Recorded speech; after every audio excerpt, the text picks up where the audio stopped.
जनवरी 2026 को माघ मास के कृष्ण पक्ष की शक्तिला एकादशी है। इस दिन मकर संक्रांति का भी शुभ संयोग बन रहा है, जिससे इस व्रत का महत्व कई गुना बढ़ गया है। पद्म पुराण के अनुसार एक बार नारद मुनि ने भगवान विष्णु से पूछा कि मृत्युलोक पृथ्वी के मनुष्यों को पापों से मुक्ति दिलाने का सबसे सरल उपाय क्या है।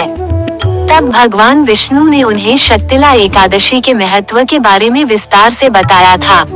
भगवान ने कहा कि माघ मास में मनुष्य को अपनी इंद्रियों पर नियंत्रण रखकर काम, क्रोध, लोभ और मोह का त्याग करना चाहिए। इस दिन तिल का दान स्वर्ण दान के समान माना गया है। यदि कोई व्यक्ति शारीरिक रूप से कमजोर होने के कारण कठिन उपवास नहीं कर सकता, तो वो केवल तिल का दान करके भी पुण्य प्राप्त कर सकता है। इस एकादशी के नाम में ही इसका रहस्य छिपा है। षट का अर्थ है 6 और तिला का अर्थ है तिल।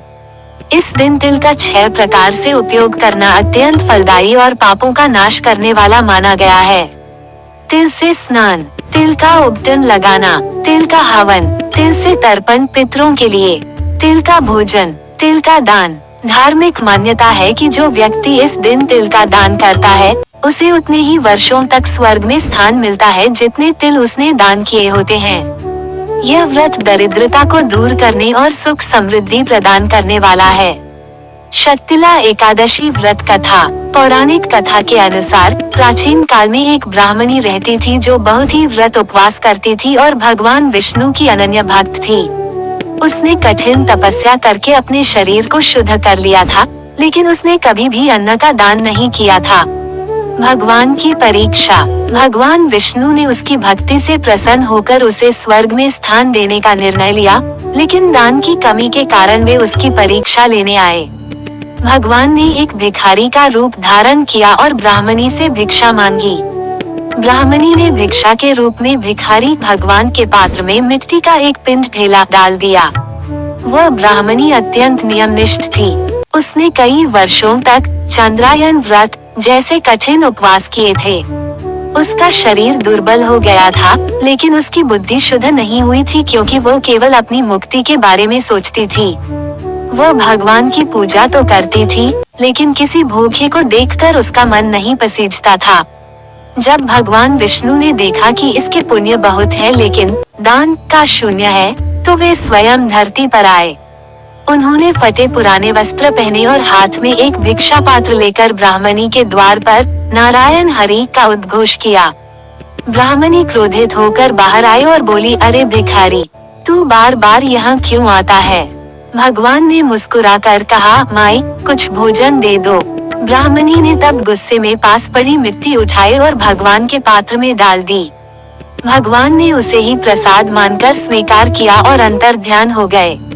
जब वो मृत्यु के बाद स्वर्ग पहुंची, तो उसे जो आम का पेड़ और कुटिया मिली, वो केवल उसके द्वारा दी गई उस मिट्टी के बराबर ही निर्जीव थी। उसे अपनी भूल का एहसास हुआ कि उसने साक्षात भगवान को मिट्टी दी थी। तब भगवान ने उसे बताया, हे देवी, संसार में भक्ति तब तक पूर्ण नहीं होती जब तक उसमें करुणा और दान न जुड़ा हो। तुमने अपने शरीर को तो सुखा लिया, लेकिन दूसरों की भूख को कभी शांत नहीं किया।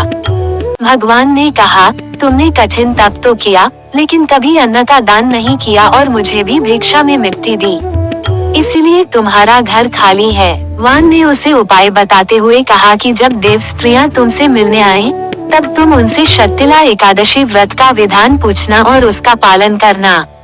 भगवान के निर्देशानुसार जब देव स्त्रियां उससे मिलने आईं, तो ब्राह्मणी ने अपना द्वार नहीं खोला। उसने शर्त रखी, जब तक आप मुझे शक्तिला एकादशी का पूर्ण विधान और तिल का महत्व नहीं बताएंगी, मैं द्वार नहीं खोलूंगी। एक देव स्त्री ने तब उसे विस्तार से बताया कि कैसे तिल के प्रयोग से अदृश्य पापों का नाश होता है और कैसे यह व्रत खाली झोली भर देता है। ब्राह्मणी ने ऐसा ही किया। विधि विधान से शक्तिला एकादशी का व्रत रखा और तिल का दान किया।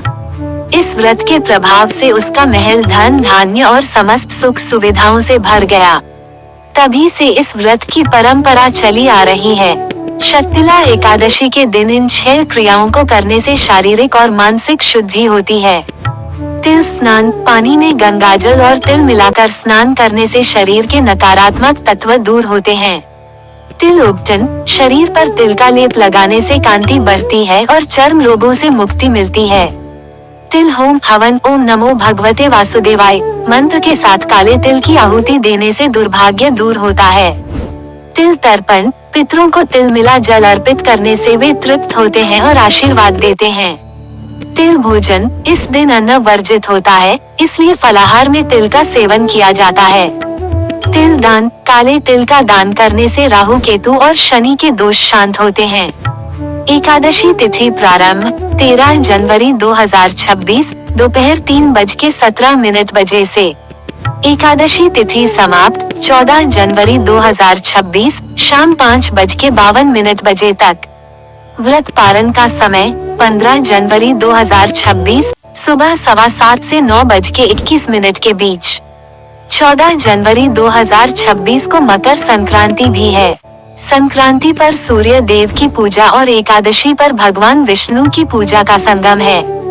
इस दिन तिल के लड्डू और खिचड़ी पारण के समय का दान करना आपके पूरे परिवार के लिए सौभाग्य लेकर आएगा।